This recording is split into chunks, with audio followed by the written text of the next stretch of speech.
Boa noite a todos, a todas, a graça e a paz do Senhor Jesus Cristo, para vocês aqui mais uma vez de perto, de longe, e especialmente aos queridos irmãos e irmãs da Igreja Evangélica Jaboque. Hoje nós estamos aqui no nosso último encontro e na última das nossas exposições sobre o livro do profeta Abacuque, como nós temos feito em todos os outros encontros, nos 6 encontros anteriores. Hoje nós estamos no nosso 7º e último encontro, e portanto na 7ª e última exposição sobre o livro do profeta Abacuque.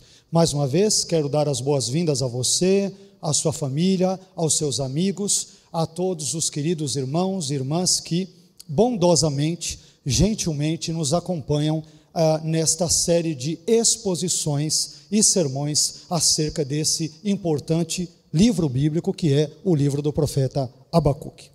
Hoje nós vamos tratar do seguinte tema, do seguinte assunto: a oração sálmica de Abacuque, a parte 2, que envolve o capítulo 3 e os versículos 8 a 19. Então, eu quero convidá-la a abrir a sua Bíblia nesse trecho de Abacuque para que nós o leiamos e em seguida nós vamos orar e pedir a Deus que nos ajude na exposição desse texto. Abacuque, no capítulo 3 e versículos 8 a 19, diz o seguinte: Por acaso é contra os rios que estás irado, ó Yahweh, ou é contra os rios o teu furor? Ou é contra o mar a tua fúria, quando montas junto aos teus cavalos as tuas carruagens de salvação? O teu arco está descoberto, juramentadas estão as flechas com uma palavra. Divides a terra com rios, os montes te veem e se contorcem, uma chuva violenta cai, o abismo dá a sua voz. Ele levanta a sua mão para o alto, o sol e a lua param em suas moradas, à luz das tuas flechas que partem, diante do brilho luminoso de tua lança. Com indignação marchas pela terra, com ira pisas as nações. Tu sais para a salvação do teu povo, para a salvação do teu ungido. Tu esmagas o teto da casa do ímpio, expões o fundamento até o pescoço. Tu atravessas com as suas próprias flechas a cabeça dos seus guerreiros. Eles agem tempestuosamente para me espalhar. Eles exultam como se fossem devorar um aflito no esconderijo. Tu caminhas pelo mar com os teus cavalos, espumam as grandes águas. Eu ouvi e perturbou-se o meu íntimo. Por conta da sua voz tremeram os meus lábios. Podridão entrou nos meus ossos. Debaixo de mim estremeci em meus passos. Eu esperarei em silêncio pelo dia da angústia que virá contra o povo que nos atacará. Mesmo que a figueira não floresça e nem haja frutos nas videiras, o produto da oliveira decepcione e os campos não produzam alimento. As ovelhas desapareçam do aprisco e não exista gado nos estábulos. Eu, porém, exultarei em Yahweh, regozijar-me-ei no Deus da minha salvação. Yahweh, o Senhor, é a minha força, e Ele firma os meus pés como os das corças, e sobre os meus lugares altos Ele me faz andar. Ao mestre do coro, com meus instrumentos de cordas. Amém. Vamos agradecer a Deus por esse texto, e em seguida nós vamos trazer aqui a nossa breve meditação, a nossa reflexão sobre esse texto bíblico. Pai, nós queremos louvar, bendizer e adorar o seu nome. Obrigado, Senhor, por mais um dia de vida que o Senhor nos deu. Obrigado por nos permitir que chegássemos até aqui, até este último dia, este último momento de exposição desse livro maravilhoso do profeta Abacuque, acerca do qual nós temos, Senhor, falado, temos discorrido acerca do mesmo ao longo de aproximadamente 2 meses, e nós te louvamos por isso. Te pedimos que o Senhor abençoe a nossa vida, bem como a vida de todos os nossos irmãos e irmãs que nos assistem, da Igreja Evangélica Jaboque, mas também todas as demais, Senhor, denominações aqui representadas, que todos nós possamos ser abençoados por meio da sua santa, gloriosa, inerrante, abençoada palavra. Fale mais uma vez ao nosso coração, ao nosso intelecto, instruindo-nos nas verdades presentes na sua palavra. Te louvamos por todas as coisas e oramos ao Senhor em nome e para a glória de Jesus. Amém. Amém. Que Deus abençoe a sua vida e que Ele nos proporcione uma breve, mas importante reflexão e compreensão da sua palavra hoje. Meus queridos, então, como nós avisamos já no início da nossa mensagem, o tema da nossa reflexão de hoje é a oração sálmica de Abacuque, na parte 2, desta vez tratando do capítulo 13, dos versículos 8 até o versículo 19. Esse grande bloco de Abacuque, no capítulo 13, versículos 8 a 19, ele se subdivide em duas grandes seções, ou em dois grandes subblocos. Na primeira sessão, que envolve o capítulo 13, os versículos 8 a 15, Abacuque continua a desenvolver o tema do combate dramático entre Yahweh, o Deus guerreiro, e os seus inimigos, ampliando esse tema, contudo, a fim de incluir alguns subtemas adicionais e complementares. Já na segunda sessão, que abrange Abacuque 13, versículos 16 a 19, nós vemos as diversas reações do profeta Abacuque diante de tudo o que ele vira e ouvira da parte de Deus. Então, esses dois temas estão inclusos nessa belíssima oração sálmica de Abacuque, que compreende, por sua vez, todo o capítulo 3 do livro. Bem, mas vejamos em primeiro lugar o trecho de Abacuque, no capítulo 13, versículos 8 a 15, que dá continuidade ao tema do Deus guerreiro, tal como nós o vimos na nossa exposição anterior. Esse trecho, meus irmãos, nos fornece tanto um retrato do Deus guerreiro, quanto as consequências e objetivos da sua marcha. Mas vamos observar, em primeiro lugar, os dois retratos do Deus guerreiro nesse texto que nós mencionamos. Em primeiro lugar, eu descubro nesse texto que Deus é retratado como alguém que está irado contra as águas. Isso aparece em Abacuque, no capítulo 13, versículo 8, que diz: por acaso é contra os rios que estás irado, ó Yahweh? Ou é contra os rios o teu furor? Ou é contra o mar a tua fúria, quando montas junto aos teus cavalos as tuas carruagens de salvação? Para entendermos melhor essas referências que Abacuque faz aos rios e ao mar, nós devemos nos lembrar antes, ou devemos tomar conhecimento antes, de que na Bíblia as águas frequentemente simbolizam, representam, com muita frequência, todo tipo de oposição, todo tipo de contrariedade a Deus e aos valores de Deus. Então, diante disso, é perfeitamente cabível interpretar os rios e o mar aqui como representações dos inimigos de Deus em geral, e mais particularmente como uma alusão aos inimigos de Judá, isto é, os caldeus. A sequência deste versículo nos mostra Yahweh, o Deus de Israel, o Deus de Judá, o Deus guerreiro, montado numa carruagem que é puxada por cavalos. A expressão tuas carruagens ocorre no plural porque ela descreve tanto Yahweh, o Deus de Judá, como as suas duas servas, a peste e a febre, em Abacuque 3,5, texto este sobre o qual nós discorremos na mensagem ou na exposição anterior. Então, tanto Deus, o Deus de Judá, quanto as suas duas servas, a peste e a febre, são retratados como guerreiros montados, cada qual em sua respectiva carruagem. Daí o porquê das carruagens serem citadas no plural. E essas carruagens, meus irmãos, são carruagens chamadas de carruagens de salvação.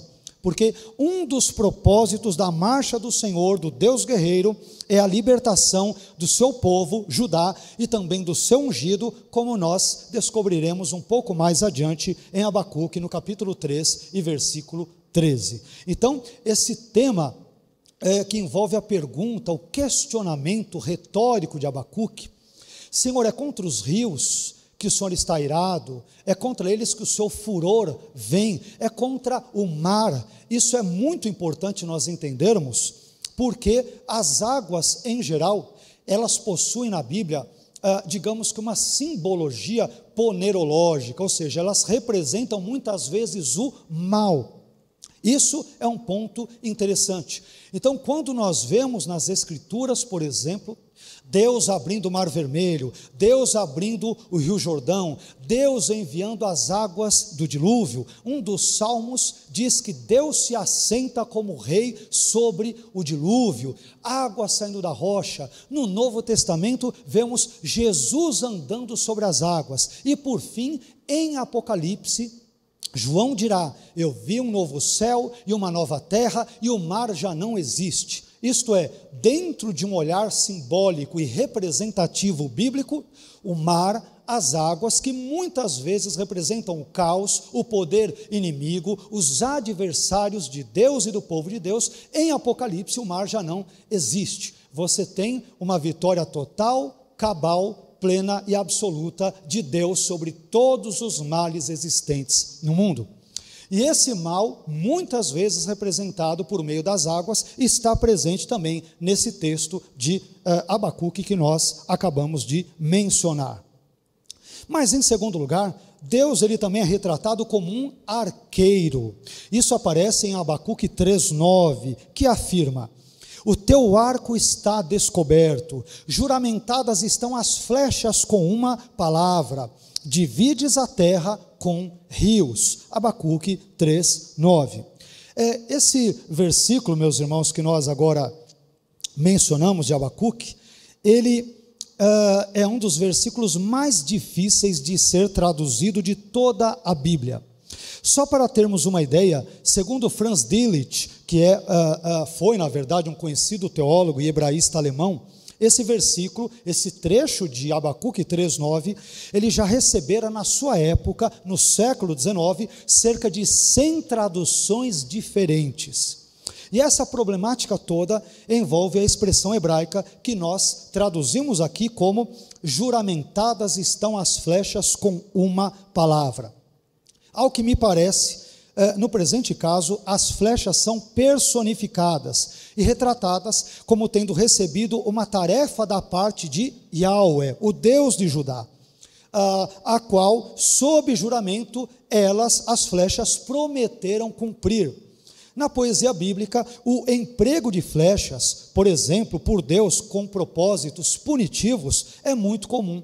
Se os irmãos lerem textos como Deuteronômio 32:23, Salmo 7:13, Salmo 18:14 e, obviamente, o próprio texto aqui, o contexto de Abacuque 3:11, os irmãos perceberão isso.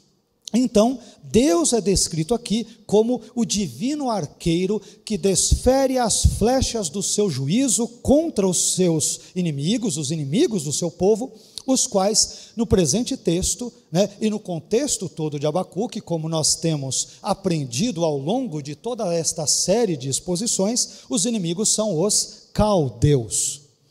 Mas vejamos agora as duas consequências da vinda do Deus guerreiro. Esse Deus que aparece como um arqueiro, como um Deus que é um soldado, um grande general, esta sua marcha, esta sua vinda, acaba trazendo consequências, e é sobre isso que nós vamos falar agora. Temos pelo menos duas consequências da vinda do Deus guerreiro.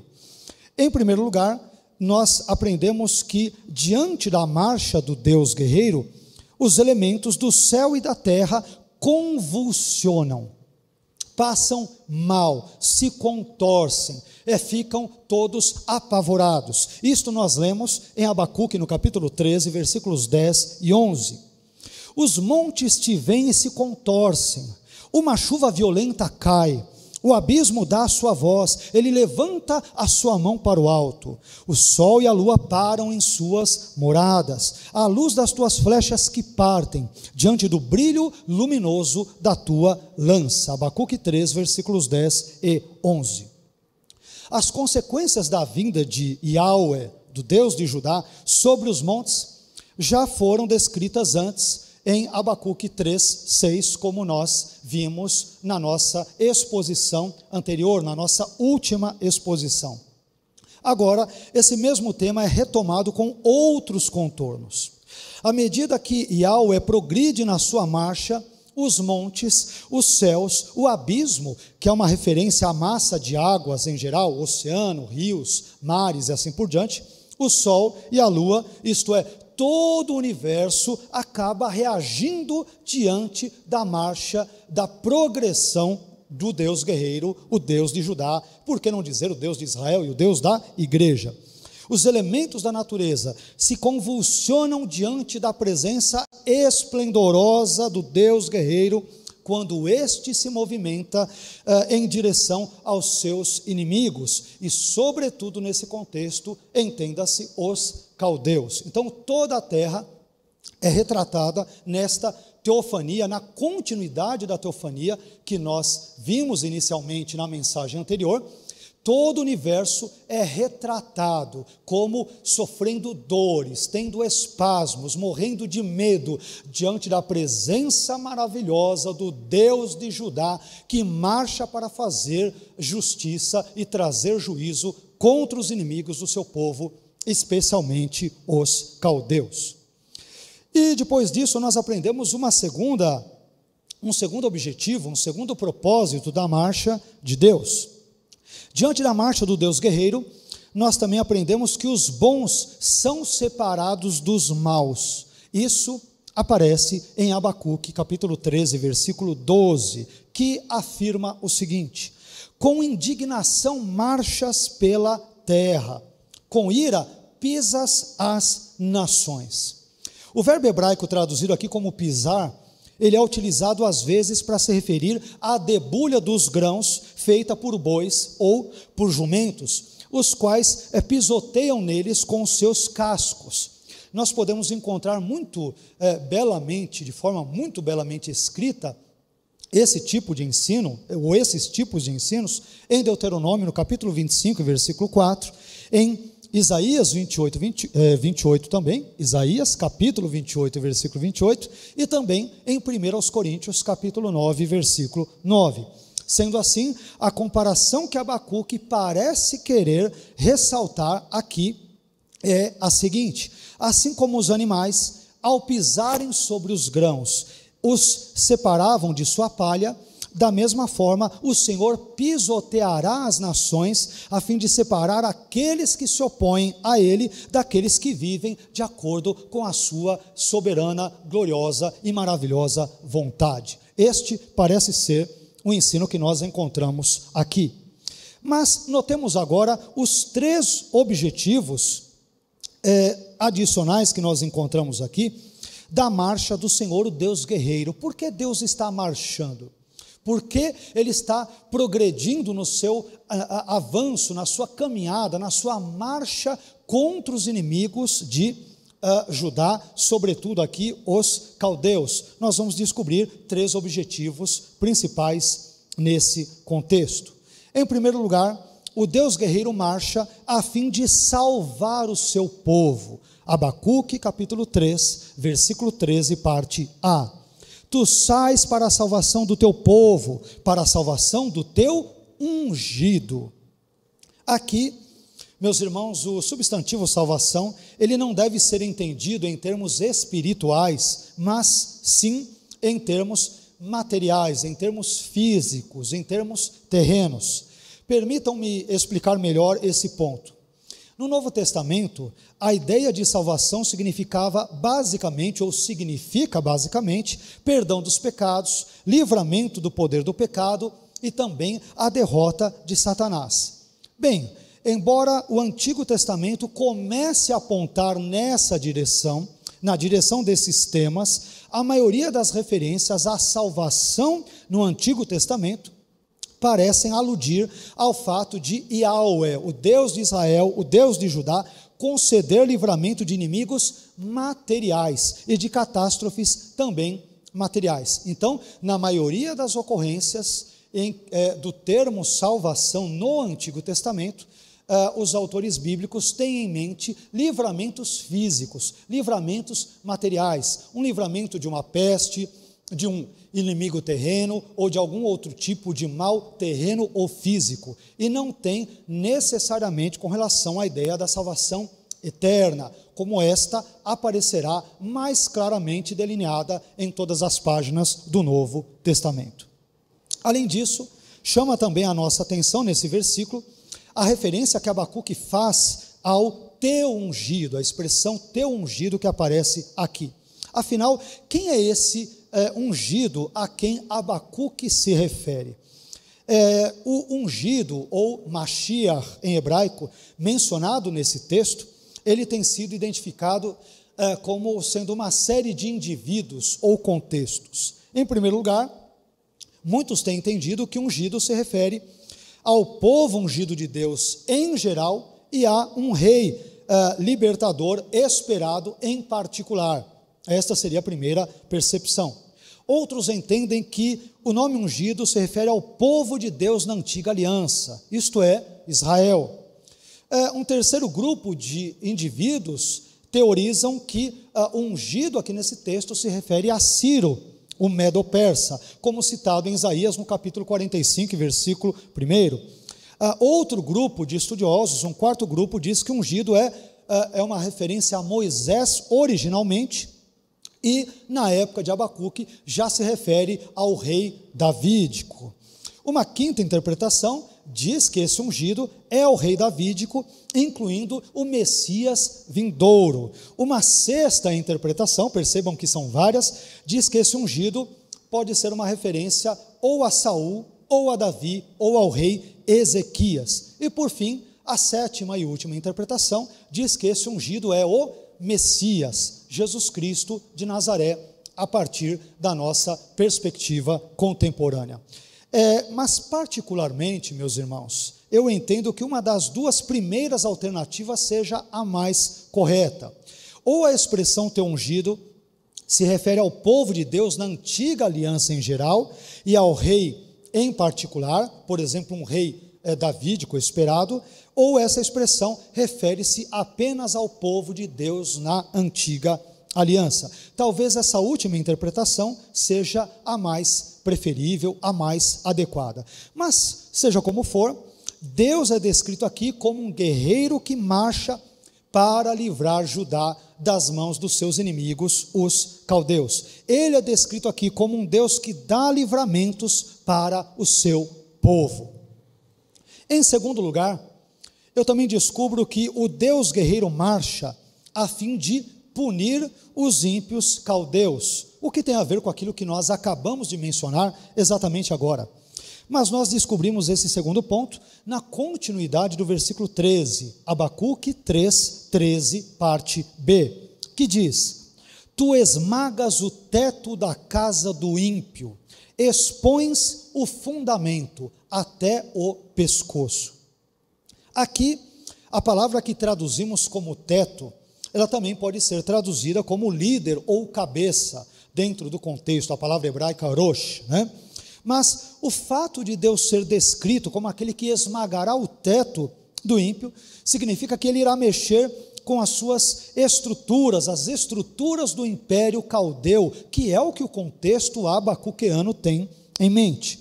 Além disso, a derrota imposta à casa ou à nação caldeia, ela também é descrita em termos completos, na sequência do versículo que diz: expões o fundamento até o pescoço. Aqui o termo expões é um eufemismo para uma raiz hebraica que significa desnudar, pôr a descoberto, expor a nudez.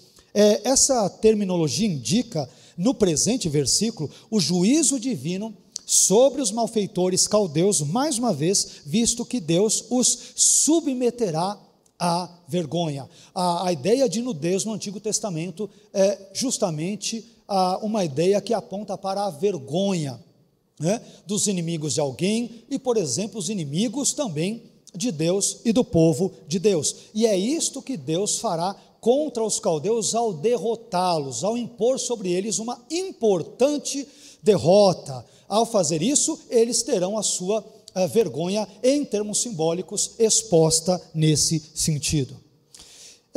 Aqui, por fim, em terceiro lugar, descobrimos que o Deus guerreiro marcha a fim de ferir mortalmente os seus inimigos e, por fim, ele desfila triunfantemente. Nós lemos isto em Abacuque, no capítulo 13, versículos 14 e 15. O texto diz o seguinte: tu atravessas com as suas próprias flechas a cabeça dos seus guerreiros. Eles agem tempestuosamente para me espalhar, diz Abacuque. Eles exultam como se fossem devorar um aflito no esconderijo. Versículo 15: tu caminhas pelo mar com os teus cavalos, espumam as grandes águas. No versículo 14, a expressão tu atravessas com as suas próprias flechas significa que as armas dos caldeus se voltarão contra eles mesmos, contra eles próprios. Ideia esta que também ocorre em outras passagens veterotestamentárias, e depois você pode confirmar na sua casa. Por exemplo, 1 Samuel 14, 20, Ezequiel 38, 21 e Zacarias 14, 13, entre outros textos. Em outras palavras, o tema da justiça retributiva, que nós já abordamos em outras exposições de Abacuque, ele é novamente enfatizado nesta passagem. Assim como os caldeus feriram aos outros povos, e entre eles Judá, Deus também, da mesma forma, haveria de feri-los e de destruí-los. No versículo 14, parte B, os caldeus são descritos como uma tempestade que vem contra Judá e também como uma fera que salta repentinamente sobre a sua presa, mata e depois ainda leva para devorá-la na sua toca. É assim que Abacuque descreve os caldeus. Eles são sorrateiros, são inimigos que usam uma série de estratégias militares, muitas vezes injustas e cruéis, a fim de poderem destruir os seus inimigos. Mas Deus, no tempo certo, Abacuque escreve, haverá de voltar contra os caldeus as suas próprias armas, a fim de feri-los e destruí-los. Finalmente, no versículo 15, a frase, tu caminhas pelo mar, ela se assemelha à locução, pelo mar foi o teu caminho, que aparece ali no Salmo 77, 19, por exemplo. E no contexto do Salmo 77, 19, também no versículo 20, nós vemos uma clara referência à libertação de Israel do Egito, através da abertura, a famosa abertura do Mar Vermelho. Em outras palavras, os atos misericordiosos e libertadores de Deus no passado, e mais particularmente ainda na época do Êxodo, eles funcionam como tipos e garantias daquilo que Yahweh realizará na vida do seu povo no futuro, na vida de Judá, quando Judá for ali retirado do cativeiro ou do exílio babilônico. Então, Abacuque acredita que o mesmo Deus que libertou o seu povo do Egito no Êxodo, também libertará o seu povo, Judá, na sua época, no contexto do 7º, 6º séculos antes de Cristo, Deus os libertará também, Abacuque crê, dos caldeus. Mas, vejamos agora, caminhando para a segunda parte, o segundo bloco, ou segunda seção do trecho que nós estamos inspecionando, averiguando, vamos agora verificar o texto de Abacuque no capítulo 3 e versículos 16 a 19, parte A. Esse texto nos mostra como Abacuque reagiu diante de tudo aquilo que ele viu e ouviu da parte de Deus. E o texto bíblico, meus irmãos, nos apresenta pelo menos 6 reações do profeta Abacuque, diante de tudo o que ele ouvira e vira Deus fazer e dizer-lhe. A primeira reação de Abacuque é a seguinte: primeira reação, Abacuque teve diversas reações psicossomáticas, que o afetaram psicologicamente, mentalmente e também fisicamente.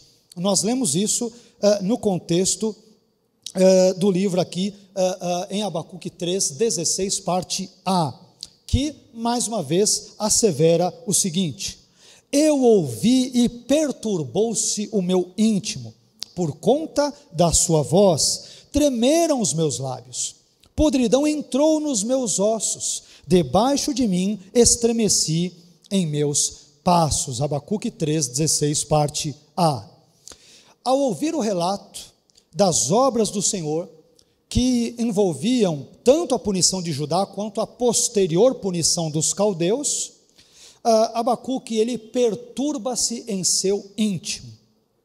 A palavra traduzida aqui como perturbar, ela descreve nesse contexto a agitação que muitas vezes é acompanhada de fortes emoções, tais como surpresa, raiva, pesar e até mesmo terror. Isto significa que tudo aquilo que Deus mostrou para Abacuque, tudo aquilo que Deus falara ao seu profeta, havia perturbado-o profundamente e causado esta série de reações psicossomáticas. E essa perturbação, como nós lemos, e agora nós vamos ver com alguns outros detalhes, essa perturbação afeta 4 partes do corpo, do ser de Abacuque. Em primeiro lugar, a perturbação de Abacuque afetou o seu íntimo. Aqui, a palavra íntimo, ela pode referir-se, entre outras coisas, à sua barriga ou ao seu estômago, a barriga ou ao estômago do profeta Abacuque. Isto significa que Abacuque ele pode ter tido uma dor de barriga, ou uma dor de estômago, ou algo ainda semelhante ao ouvir e ao ver tudo aquilo que Deus lhe mostrara. Em segundo lugar, a perturbação de Abacuque afetou os seus lábios. O relato das obras do Senhor fez com que tremessem os lábios de Abacuque. E esse sintoma físico, experimentado pelo profeta, ele pode fazer referência a um formigamento ou a um tremor labial sentido diante de uma situação de pavor. Tal como uma pessoa começa muitas vezes a balbuciar diante de uma situação que a deixa boquiaberta, que lhe causa espanto, que lhe causa terror, que lhe causa medo, pavor ou algo do gênero. Algo mais ou menos semelhante a isso ocorre com Abacuque quando ele vê e ouve tudo aquilo que Deus está fazendo e ainda fará. Em terceiro lugar, a perturbação de Abacuque afetou os seus ossos. Talvez a expressão a podridão dos ossos mencionada neste contexto seja uma metáfora para o medo que tomou conta do profeta, ou talvez uma referência à total fraqueza que lhe sobreveio, ou ainda, quem sabe, pode referir-se às duas coisas ao mesmo tempo, medo e fraqueza. Por fim, em quarto e último lugar, a perturbação de Abacuque afetou também as suas pernas. Parece que as pernas de Abacuque ficaram trêmulas diante de tudo aquilo que ele observara acerca do agir de Deus. Meus irmãos, é interessante observarmos que, diante da manifestação da presença de Deus, alguns personagens bíblicos, não só Abacuque, mas alguns personagens bíblicos exibem as mais diversas reações psicossomáticas e até mesmo espirituais. Por exemplo, em razão de uma visão que tivera, Daniel, o profeta Daniel, ele cai no chão assombrado e adormecido. Nós lemos isso em Daniel no capítulo 8 e versículos 17 e 18. Já em outro contexto, o próprio Daniel, ele ainda fica totalmente sem forças, em Daniel capítulo 10 e versículo 8. João, o profeta, ali João, no contexto do Novo Testamento, após ter uma visão do Cristo glorificado, ele cai a seus pés como se estivesse morto, Apocalipse 1:10. E aqui, as coisas formidáveis que Abacuque soubera afetam seu abdômen, seus lábios, seus ossos e as suas pernas. Enfim, afetam todo o seu ser. Certamente, talvez sem medo de errar, depois de uma experiência dessas, esse profeta nunca mais seria o mesmo ao longo da sua vida. Aquilo que Deus mostrara para Abacuque, que ele faria contra o seu povo, o povo de Abacuque, Judá e o povo de Deus também, e contra os caldeus, é algo que mexeu profundamente em termos psicológicos e em termos físicos na vida desse importante profeta de Judá no contexto do 7º século antes de Cristo. Mas uma segunda reação também é notada nesse texto. Eu também descubro que a segunda reação que ocorre na continuidade de Abacuque 3,16, agora a parte B, é que Abacuque confia no agir de Deus. Abacuque 3,16, parte B. Abacuque diz: eu esperarei em silêncio pelo dia da angústia que virá contra o povo que nos atacará. Ou seja, apesar de Abacuque não mencionar textualmente os caldeus, tendo em vista o contexto de todos os 3 capítulos de Abacuque, é evidente que ele tem em mente aqui os caldeus ou os neobabilônios, especialmente capitaneados por Nabucodonosor. Essa parte desse versículo, meus irmãos, de Abacuque 3,16, parte B, nos mostra uma profunda mudança no profeta Abacuque. Depois de tanto cobrar uma resposta da parte de Deus quanto à situação interna de Judá, nós vimos isso na primeira mensagem sobre Abacuque 1, versículos 2 a 4, e posteriormente, referente aos caldeus, em Abacuque 1, 12 a 17, a nossa terceira reflexão, o profeta aprende agora a esperar silenciosamente pela salvação, pelo livramento que virá da parte do Senhor. Eu aprendo nesse versículo que ao longo da nossa caminhada com Deus, nós vamos amadurecendo. E durante esse processo de amadurecimento espiritual, nós muitas vezes abandonamos certas atitudes, que neste caso, claro, são prejudiciais para o nosso relacionamento com Deus e também com as pessoas, e as substituímos por novas atitudes, que tanto abençoam o nosso relacionamento com Deus, como também abençoam e edificam o nosso relacionamento com outras pessoas. Com o passar do tempo, Abacuque muda e muda para melhor. E que Deus também nos ajude a mudarmos para melhor com o passar dos anos, no nosso relacionamento com Ele, no nosso relacionamento com a sua igreja, com a sua obra, com os nossos familiares, e que tudo isso seja para a glória e louvor dEle. Diante disso, nós nos deparamos com uma terceira reação de Abacuque. Em terceiro lugar, Abacuque desvia o seu olhar das circunstâncias, por mais adversas que estas se lhe apresentassem. Isso nós encontramos em Abacuque 3,17, que declara: mesmo que a figueira não floresça, e nem haja fruto nas videiras, o produto da oliveira decepcione, e os campos não produzam mantimento, as ovelhas desapareçam do aprisco, e não exista gado nos estábulos. Em nossa terceira exposição sobre o livro do profeta Abacuque, hoje estamos na nossa 7ª exposição, mas em nossa terceira exposição, que teve como base Abacuque capítulo 1, versículos 12 a 17, nós citamos alguns trechos do livro de Deuteronômio, no capítulo 28, que mencionam algumas maldições que acompanhariam o povo de Deus na antiga aliança, caso este desobedecesse a Deus. E esses trechos, meus irmãos, entre esses trechos, nós citamos Deuteronômio 28, 31, que é um versículo que lança luz sobre o que está escrito aqui em Abacuque 3, 17. Deuteronômio 28, 31 diz que se o povo de Deus o desobedecer, então, abre aspas, o teu boi será morto aos teus olhos, porém dele não comerás, o teu jumento será roubado diante de ti, e não voltará a ti.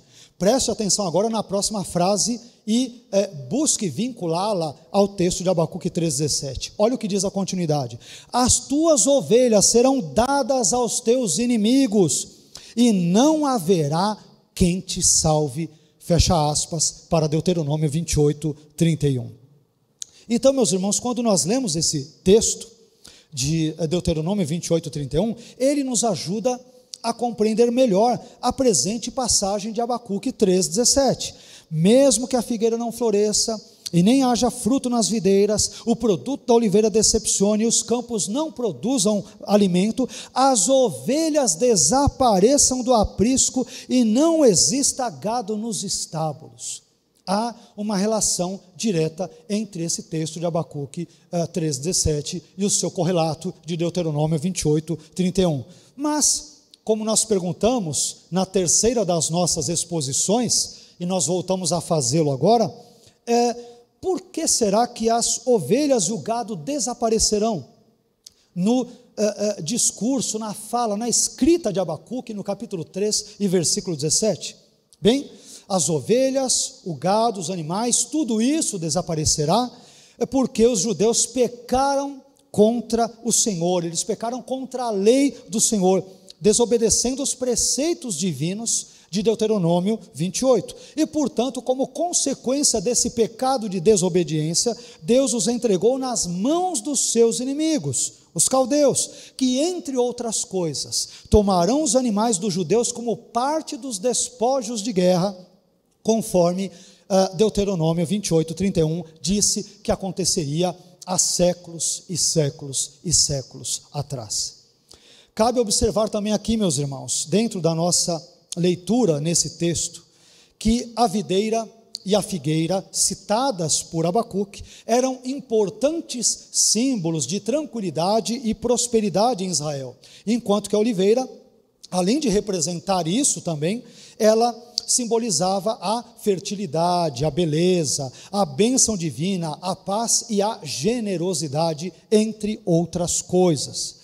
Isso significa, portanto, que a destruição da videira, da figueira e da oliveira, três importantes símbolos do povo de Deus na antiga aliança, representava o caos econômico e espiritual do povo de Deus naquele contexto entre o final do sétimo século e até início e parte do sexto século antes de Cristo. Só que o que nos é interessante diante de tudo isso é que, apesar de todo esse cenário trágico, catastrófico, Abacuque ousa depositar a sua confiança em Deus, ele ousa crer em Deus, na sua palavra e nas suas promessas, o que será, na verdade, também o tema do próximo versículo que nós vamos ler e que envolve a quarta reação de Abacuque diante de tudo que ele vira e ouvira Deus falar. E a quarta reação de Abacuque é a seguinte: Abacuque exibe uma confiança pessoal e repleta de alegria em Deus, crendo que o Senhor lhe proporcionará o seu divino livramento. Nós encontramos isso em Abacuque no capítulo 13, versículo 18, que afirma o seguinte: porém, eu exultarei em Yahweh, regozijar-me-ei no Deus da minha salvação. Embora Abacuque tenha pleno conhecimento da inevitabilidade do ataque dos caldeus contra Judá, bem como das trágicas consequências que isso acarretará ao seu povo, como nós acabamos de ver, destruição das figueiras, das videiras, das oliveiras, de ovelhas, do gado de forma geral, apesar disso tudo, ainda assim, Abacuque ousa crer em Deus, confiando firmemente que Deus o ajudará a superar esse quadro caótico, trágico e catastrófico na sua época. Na frase inicial desse versículo, porém, eu exultarei, é interessante vermos que o emprego repetido da primeira pessoa do singular, eu exultarei, como diz exatamente o texto hebraico, ele é enfático e aponta para a profunda confiança pessoal que o profeta Abacuque deposita em Deus. Observe que a confiança de Abacuque, meus irmãos, não está depositada na figueira, na videira e na oliveira, e nem tampouco nos campos, nas ovelhas e no gado mencionados em Abacuque 3,17, mas sim na fonte provedora de todas estas coisas, que é ninguém mais, ninguém menos do que o próprio Deus, o glorioso Deus, o único Deus de Abacuque. Somente uma fé inabalável em Deus é que poderia fazer com que Abacuque confiasse de tal forma em Deus, a despeito de todos os males que ele sabe que ainda abateriam ou sobreviriam a Judá.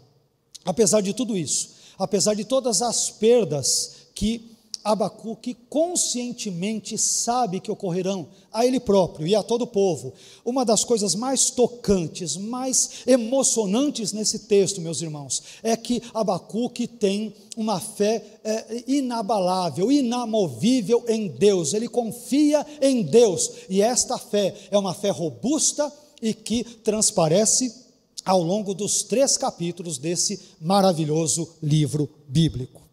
Isso nos leva à quinta e penúltima reação de Abacuque, caminhando já quase que para o final da nossa exposição de hoje, última exposição sobre Abacuque. A quinta reação de Abacuque é a seguinte: Abacuque reconhece a sua total dependência de Deus. Preste bem atenção nesse ponto. Abacuque, como uma quinta reação, diante de tudo que ele ouvira, ele vira e ouvira Deus lhe dizer, lhe mostrar e assim por diante. Diante disso tudo, Abacuque reconhece a sua total dependência de Deus. Abacuque, no capítulo 3, versículo 19, parte A, diz isso. Vejam o que diz o texto: Yahweh, o Senhor, é a minha força, e Ele, o Senhor, firma os meus passos, os meus pés, como os das corças. E sobre os meus lugares altos, Ele, o Senhor, me faz andar. Abacuque afirma novamente e confiantemente a sua dependência de Deus, que é a fonte da sua força e quem concedeu-lhe todos os recursos internos, psicológicos, físicos e outros espirituais, capazes de sustentá-lo em tempos difíceis e incertos, como era o tempo em que ele viveu ali, naquela transição entre o 7º e 6º séculos antes de Cristo.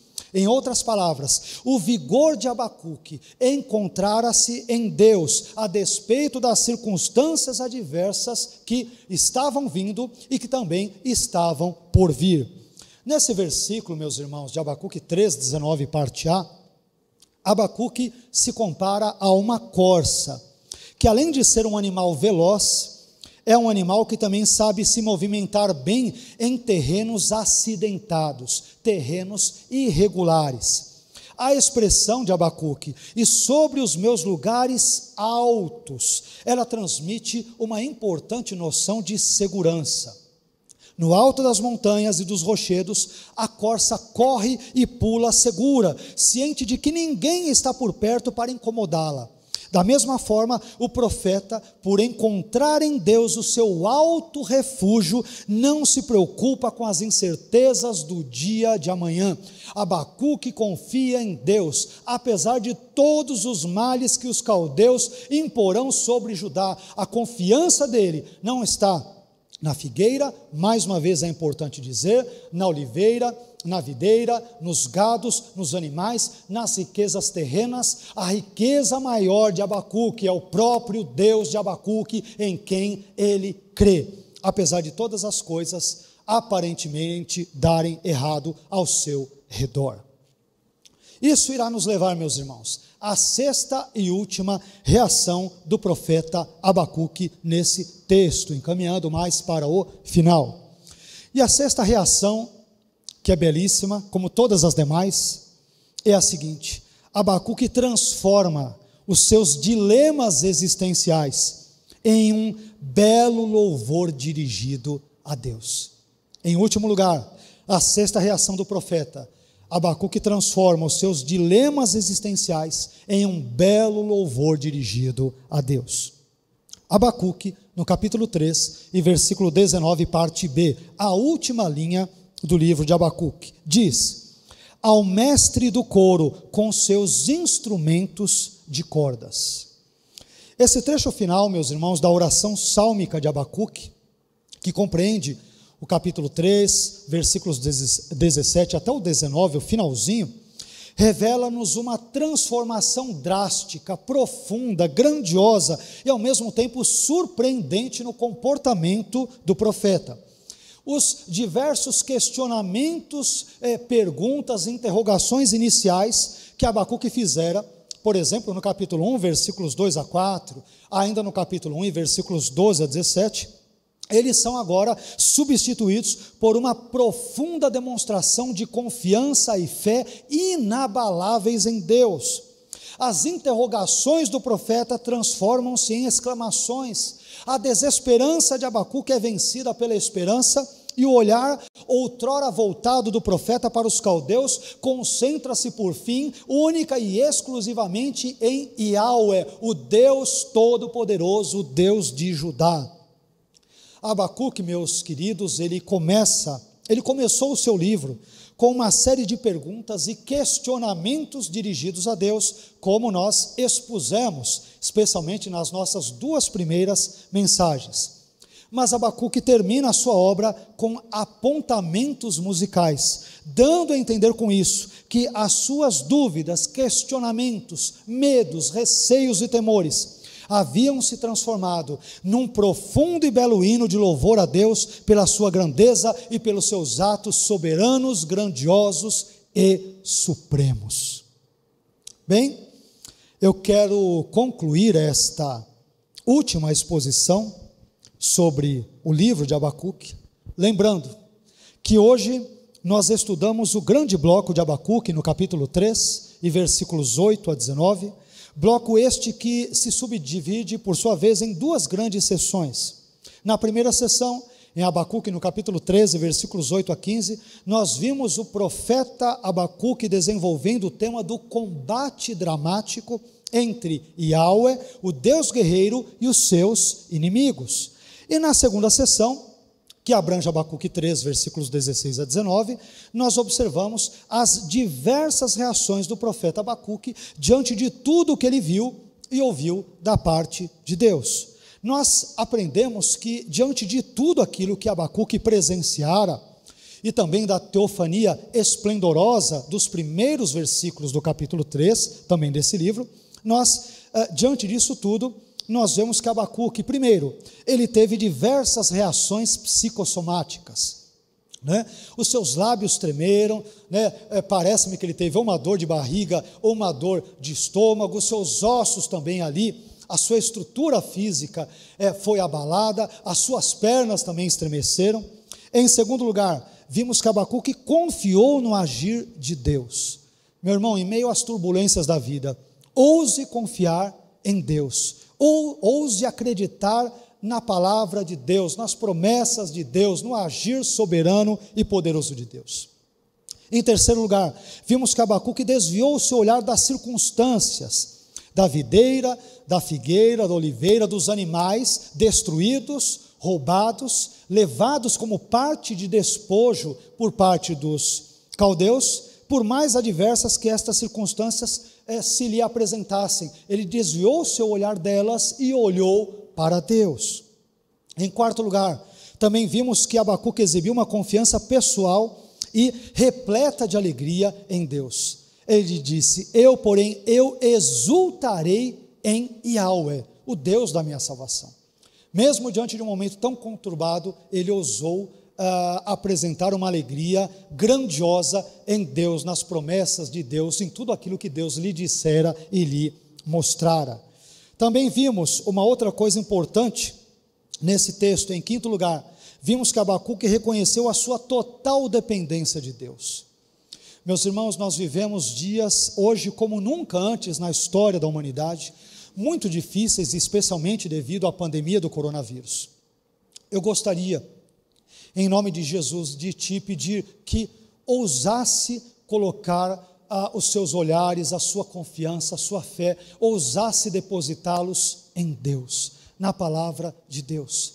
É óbvio que nós temos receios devido a todas estas circunstâncias que nos cercam e que nos afligem, mas ouse confiar em Deus, e ouse, como Abacuque fez, ouse reconhecer a sua total dependência de Deus. Não dependemos de governos, não dependemos do homem, do braço do homem, mas dependemos de Deus e do seu agir soberano e todo-poderoso. E por fim, em sexto e último lugar, Abacuque transformou os seus dilemas existenciais, como vimos agora há pouco, em um louvor dirigido a Deus. Em resumo, o livro de Abacuque nos convida a um importante exercício mental. Será que nós estamos dispostos a confiar em Deus em todo o tempo, mesmo quando a situação ao nosso redor é totalmente adversa e angustiante, e é até mesmo incompreensível, quando Deus envia os caldeus, algo que Abacuque não esperava? Será que ainda assim nós ousaremos confiar em Deus? Será que nós temos nos empenhado em viver uma vida de fidelidade a Deus, a despeito da infidelidade dos homens para com Ele, como ocorreu com os caldeus na época do 7º e 6º séculos antes de Cristo? Bem, eu gostaria de terminar essa mensagem, e a última desta série, dizendo que os injustos podem até permanecer praticando a sua injustiça, mas o justo, por sua fidelidade, viverá. Que Deus nos ajude a sermos fiéis a Ele, hoje e sempre, em nome de Jesus. Amém. Espero que esta mensagem, assim como todas as demais mensagens, tenham de alguma forma abençoado a sua vida, a sua família, o seu ministério, e se isso ocorreu por pura graça e generosidade divinas. É graça de Deus, poder de Deus e o amor de Deus para comigo e para com você que agora nos assiste. Fecha os teus olhos, vamos orar agradecendo a Deus. Pai, eu quero te glorificar, quero te engrandecer por esta série de mensagens que pudemos trazer ao longo destes 7 domingos, contando com hoje, onde pudemos trabalhar, Senhor, todos os trechos de Abacuque, talvez não com toda a riqueza de detalhes que a Tua palavra tem, mas dentro também do tempo e das condições que nos foi possível trazermos tais passagens, mas queremos Te glorificar, Senhor, queremos Te engrandecer, queremos agradecê-lo, porque o Senhor tem sido bondoso para conosco. Ajude-nos, ó Senhor, a termos esta fé, esta fidelidade que Abacuque, o teu servo, esse importante profeta de Judá, ali no 7º, 6º séculos antes de Cristo, essa mesma fé e fidelidade que ele depositou em ti. Senhor, nós vivemos dias maus, onde, guardadas as devidas proporções, como Abacuque, não temos visto no nosso contexto a figueira, a videira, a oliveira florescerem, e muitas vezes temos visto também nossas ovelhas e gado serem arrebatados. Esta doença terrível, Senhor, esse vírus tem destruído tantas coisas, pessoas a quem queremos bem, a quem amamos, mas ajude-nos, mesmo no meio desse turbilhão de emoções, de problemas, de dores, ajude-nos a agir assim como Abacuque agiu. Todavia eu exultarei no Senhor, no Deus da minha salvação. Ajude-nos, ó Senhor, por mais que as situações e os ventos nos sejam contrários, por mais que as situações sejam adversas, angustiantes e aflitivas, ajude-nos a desviarmos o olhar da figueira, da oliveira, do gado roubado, e ajude-nos a olharmos apenas para Jesus, autor e consumador da nossa fé. Abençoe a nossa vida, Senhor. Continue a abençoar aqui a sua igreja, a Igreja Evangélica Jaboque, bem como todos os irmãos pertencentes a todas as demais igrejas, denominações e confissões que ora nos assistem e participam desta live. Que o Senhor abençoe a todos, ó Pai. Te louvamos por podermos concluir esta série de exposições, de mensagens sobre Abacuque, e esperemos que o Senhor use cada uma delas para abençoar a sua igreja e todos os lugares onde estas palavras, estas mensagens, estas exposições chegarem. Obrigado por tudo, Senhor. Nós louvamos, adoramos e engrandecemos o teu nome. Obrigado por tudo. Oramos agradecidos em nome de Jesus. Amém. Amém? Que Deus abençoe sua vida, sua família, seu ministério, e até um próximo encontro, conforme esse bondoso Deus, o Deus de Abacuque, o Deus de Judá, o Deus da igreja, conforme esse bondoso Deus assim nos permitir. Que Deus te abençoe e até o nosso próximo encontro, conforme a bondade dele assim possibilitar. Até mais.